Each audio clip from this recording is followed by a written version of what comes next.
Welcome to ஷானுராம்ஸ் kitchen. இன்றைக்கி வந்து நம்ம பொரிச்ச கூட்டு எப்படி பண்ணுறது அப்படிங்கிறத பார்க்க போகிறோம். இதுக்கு தேவையான காய்கறிகள் என்னெல்லாம் அப்படிங்கிறத ஃபஸ்ட்டு காமிச்சிடுறேன். ஒரு கைப்பிடி அளவுக்கு பீன்ஸ் எடுத்துட்டுருக்கேன், 2 கேரட், 2 முருங்கைக்காய், ஒரு சின்ன கைப்பிடி அளவுக்கு வந்து பரங்கிக்காய், அதாவது மஞ்சள் பூசணிக்காய், சௌச்சவ் இல்லைன்னா நீங்கள் வந்து பூசணிக்காய் கூட எடுத்துக்கலாம், உருளைக்கிழங்கு, 2 கத்திரிக்காய், மீடியம் சைஸில் ஒரு பெரிய உருளைக்கிழங்கு தோல் சீவிட்டு தண்ணியில் ஊற போட்டு வச்சுட்டுருக்கேன். அதே மாதிரி கத்திரிக்காயும் நல்லா பெரிய பெரிய க்யூப்ஸாக இந்த மாதிரி கட் பண்ணி அதையும் தண்ணியில் போட்டு வச்சுட்டுருக்கேன். இந்த காய்கறிகள்லாம் தான் நான் இன்றைக்கி எடுத்துகிட்டு இருக்கேன் பொரிச்ச கூட்டு பண்ணுறதுக்கு. இது கூடவே நீங்கள் வந்து சேனை இருந்ததுன்னா போட்டுக்கலாம், வாழைக்காய் போட்டுக்கலாம், புடலங்காய் இருந்ததுன்னா புடலங்காய் போட்டுக்கலாம். ஸோ எந்த காய்கறி நம்ம வாங்கினதில் எல்லாம் துளி துளி எப்படியும் நமக்கு மிஞ்சும். அந்த மாதிரி மிஞ்சும் போது இப்படி ஒரு பொரிச்ச கூட்டு பண்ணும்போது ரொம்பவே நல்லாயிருக்கும், டேஸ்ட்டும் ரொம்ப நல்லாயிருக்கும்.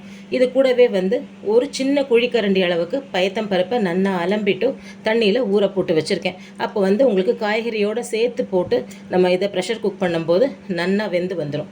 ஸோ இப்போ எப்படி பண்ணுறதுங்கிறத பார்க்கலாமா? இந்த பொரிச்ச கூட்டை வந்து நம்ம டேரெக்டாக ப்ரெஷர் குக்கரில் தான் பண்ண போகிறோம். ஸோ இங்கே குக்கரில் வந்து நான் தண்ணி விட்டுருக்கேன். இந்த காய்கறியெல்லாம் மூங்குற அளவுக்கு நீங்கள் தண்ணி பார்த்து விட்டுக்கோங்க. நம்ம முதல்ல வந்து ஊற வச்சு எடுத்து வச்சுருந்தோம் இல்லையா, இந்த பயத்தம்பருப்பை ஃபஸ்ட்டு இதில் போட்டுக்கலாம். இது கூடவே நம்ம எடுத்து வச்சுருக்கிற எல்லா காய்கறியும் ஒன்று ஒன்றா போட்டுடலாம். சௌச்சவ் போட்டுருக்கேன், இப்போ வந்து உருளைக்கிழங்கு போட்டிருக்கேன், பரங்கிக்காய், இது கூடவே நறுக்கி எடுத்து வச்ச முருங்கைக்காய், கேரட், ஒரு கைப்பிடி அளவுக்கு நம்ம பீன்ஸ் நறுக்கி எடுத்து வச்சது.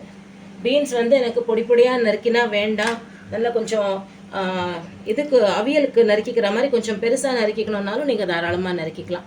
இது கூடவே நம்ம நறுக்கி எடுத்து வச்சுருக்கிற கத்திரிக்காயும் போட்டுக்கலாம். இந்த பொரிச்ச கூட்டில் வந்து மோஸ்ட்லி நம்ம எல்லா பச்சை காய்கறிகள், கிழங்கு வகைகள், நீர் காய்கறிகள் இந்த மாதிரிலாம் தான் நம்ம இதில் சேர்த்துப்போம். தண்ணி வந்து நல்லா கொதிக்க ஆரம்பிச்சிடுது. இந்த சமயத்தில் வந்து மஞ்சள் பொடி மட்டும் போட்டுக்கலாம். உப்பு வந்து நம்ம ப்ரெஷர் குக் பண்ணி இந்த காய்கறி எல்லாத்தையும் நம்ம முடிச்சதுக்கு அப்புறமா உப்பு போட்டுக்கலாம். ஏன்னா நமக்கு இந்த காய்கறிகள்லாம் வந்து உப்பு போட்டால் சம்டைம்ஸ் கொஞ்சம் வெடுக்குன்னு இருக்கும். அதே மாதிரி பயத்தம்பருப்பு வந்து நல்லா மலர்ந்து வேகாது. அதனால் வெறும் மஞ்சள் பொடி மட்டும் போட்டு நம்ம இதை ப்ரெஷர் குக் பண்ணிக்கலாம். நல்லா தலைக்க ஆரம்பிச்சதுனால நீங்கள் வந்து குக்கர் மூடினதுக்கு அப்புறமா வெயிட் வச்சுட்டு அடுப்பை வந்து நல்லா சிம்மில் வச்சுருங்கோ. ஏன்னா மஞ்சள் பொடி போட்டு வச்சுருக்கிறதுனால சம்டைம்ஸ் தண்ணி வந்து உங்களுக்கு பொங்கிண்டு இந்த விசில் வழியாக எல்லாம் வெளியில் வழியும். பயத்தம்பருப்பு வேறு நம்ம போட்டிருக்கோம் இல்லையா, அதனால் அடுப்பை வந்து நல்லா சிம்மில் வச்சுருங்கோ. அதுக்காக தான் நான் வந்து நல்லா தலைக்கட்டும்னு வெயிட் பண்ணிட்டு இருந்தேன். தண்ணி தலைச்சிடுது அப்படின்னா நல்ல ப்ரெஷர் பில்ட் ஆகிடும் உள்ளுக்குள்ளே. நீங்கள் விசில் வச்சுட்டு அடுப்பு வந்து நம்ம ஃபுல்லாக சின்னதில் வச்சுட்டோம்னா ஒரு 10 மினிட்ஸ்க்குள்ளே எல்லாமே நல்லா குக் ஆகிடும். இந்த மாதிரி சம்டைம்ஸ் ஒரு விசில் வந்ததுனாக்க இதோட நீங்கள் வந்து அடுப்பு அணைச்சிடலாம். 10 மினிட்ஸ் வந்து இதுக்கு ஒரு ரெஸ்டிங் டைம் கொடுக்கலாம். அதுக்கப்புறமா நம்ம விசில் எடுக்கலாம். இந்த மீன் டைம் நம்ம வந்து இந்த பொரிச்ச கூட்டுக்கு என்னெல்லாம் அரைக்க போகிறோம் அப்படிங்கிறத உங்களுக்கு காமிச்சிடுறேன். இப்போ இந்த மிக்ஸி ஜாரில் வந்து நம்ம ஒரு மூடி தேங்காயில் ஒரு 3/4 வாசி போட்டுக்கலாம். தேங்காய் வந்து நம்மளுக்கு நிறையா போடணுங்கிற அவசியம் இல்லை. ஏன்னா நம்ம இதில் ஆல்ரெடி பயத்தம்பருப்பு போட்டிருக்கோம். கொஞ்சமாக சேர்ந்துக்கிறதுக்காக தான் நம்ம வந்து இதில் தேங்காய் ஆட் பண்ணுறோம். 1/2 ஸ்பூன் கிட்டக்க ஜீரகம் எடுத்துட்டுருக்கேன், 1/4 ஸ்பூன் கிட்டக்க மிளகு எடுத்துட்டுருக்கேன். இது கூடவே நம்ம ஒரு 4 மிளகா வத்தல் போட்டுக்கலாம்.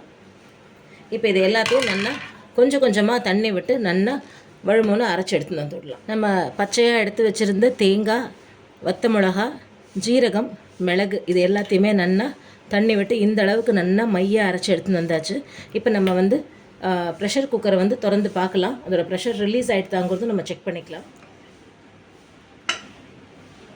ப்ரெஷர் ரிலீஸ் ஆகிடுது.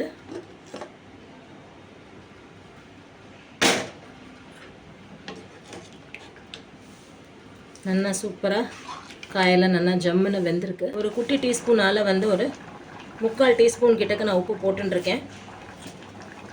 இது ஜஸ்ட் ஒரு நிமிஷம் கொதிக்கட்டும். ஏன்னா ஆல்ரெடி காயெல்லாம் வெந்தது தான்.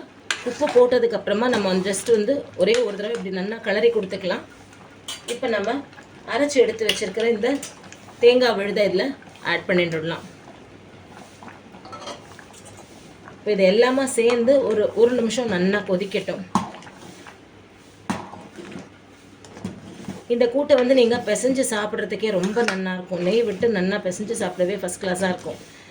அதே மாதிரி தேங்காய் தொகையலோ இல்லைன்னா பருப்பு தொகையலோ அரைச்சிட்டோம் அப்படின்னாக்கா அந்த தொகையலை பிசைஞ்சுட்டு இந்த கூட்டை வந்து தொட்டுன்னு சாப்பிட்றதுக்கு ரொம்ப நல்லாயிருக்கும். நல்லா எல்லாமே சேர்ந்து ஜஸ்ட்டு ஒரு நிமிஷம் கிட்டக்க நல்லா கொதிச்சுடுத்து இப்போ நம்ம அடுப்பை அணைச்சிட்டு தாளித்து கொட்டுறது என்னங்கிறத பார்க்கலாம். தாளிக்கிற கரண்டியில் வந்து ஒரு 2 டேபிள் ஸ்பூன் கிட்டக்க தேங்காய் எண்ணெய் விட்டுருக்கேன். தேங்காய் எண்ணெய் வாசனை பிடிக்காது அப்படின்றவா நீங்கள் வந்து ரிஃபைண்ட் ஆயில் விட்டுக்கோங்க. கடல் எண்ணெய் விட்டுன்றெல்லாம் கொஞ்சம் டேஸ்ட் மாறி போயிடும். ஸோ அதனால் அது எப்படிங்கிறது உங்களோட சாய்ஸ், அது நீங்கள் பார்த்துக்கோங்க. இப்போ வந்து எண்ணெய் நல்லா சூடாக எடுத்து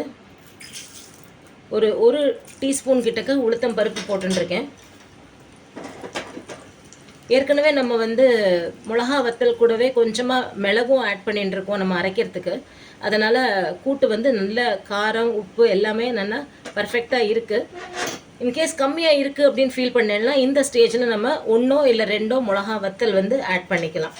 ஸோ இப்போ நான் வந்து இங்கே ஆட் பண்ண போகிறது இல்லை, ஏன்னா நல்லா காரமும் உப்பும் கரெக்டாக இருக்குது. இப்போ இது கூடவே ஒரு 1/4 ஸ்பூன் கிட்டக்க கடுகு போட்டுருக்கேன். கடுகு நல்லா பொரியட்டும். தேங்காய் எண்ணெய் வந்து எப்பயுமே வந்து ரொம்ப சூடு தாங்காது, அதனால வந்து தாளிக்கும் போது நல்லா அடுப்பை வந்து சிம்மில் வச்சுக்கோங்க. இப்போ நல்லா கலர் மாறி வர ஆரம்பிச்சிருது. இந்த சமயத்தில் அடுப்பை அணைச்சிட்டு ஃப்ரெஷ்ஷாக கருவேப்பிலை போட்டுட்டாச்சு. இந்த தாளிச்சதை அப்படியே எடுத்து நம்ம கூட்டில் விட்டுடலாம். நல்லா கமன்னு நல்ல டேஸ்டியான ஒரு பொரிச்ச கூட்டு ரெடியாக இருக்குது. இப்போ பிளேட்டிங் எப்படி பண்ணுறதுங்கிறத பார்க்கலாம். நல்லா சுட சுட ஒரு கரண்டி சாதம் போட்டுண்டாச்சு. நல்லா ஃப்ரெஷ்ஷாக நெய். இன்றைக்கி நம்ம ரெடி பண்ணின பொரிச்ச கூட்டு, எல்லா காய்கறியும் போட்டு பொரிச்ச கூட்டு. இது வந்து தொட்டுன்னு சாப்பிட்றதுக்கு, பிசைஞ்சு சாப்பிட்றதுக்கு வந்து நான் வந்து இன்றைக்கி அரைச்சி விட்ட சாம்பார் பண்ணியிருக்கேன். இந்த கூட்டை வந்து இன்னும் கொஞ்சம் கூட நம்ம நல்லா தளர பண்ணினோன்னா இதையே நம்ம பிசைஞ்சு சாப்பிட்லாம். பிசைஞ்சு சாப்பிட்டுட்டு நமக்கு வந்து தொட்டுக்கிறதுக்கு தொகையலோ இல்லைன்னா அரிசி அப்பளமோ அந்த மாதிரி கூட வச்சுக்கலாம். ரொம்பவே நல்லாயிருக்கும். நீங்கள் இதை எப்படி நீங்கள் சாப்பிட்டாலுமே ரொம்ப நல்லா டேஸ்ட்டாக இருக்கும். ஸோ இதே மாதிரி நீங்களும் ட்ரை பண்ணி பாருங்க. எப்படி வந்ததுங்கிறத உங்களோட கமெண்ட்ஸில் சொல்லுங்க. தேங்க்யூ.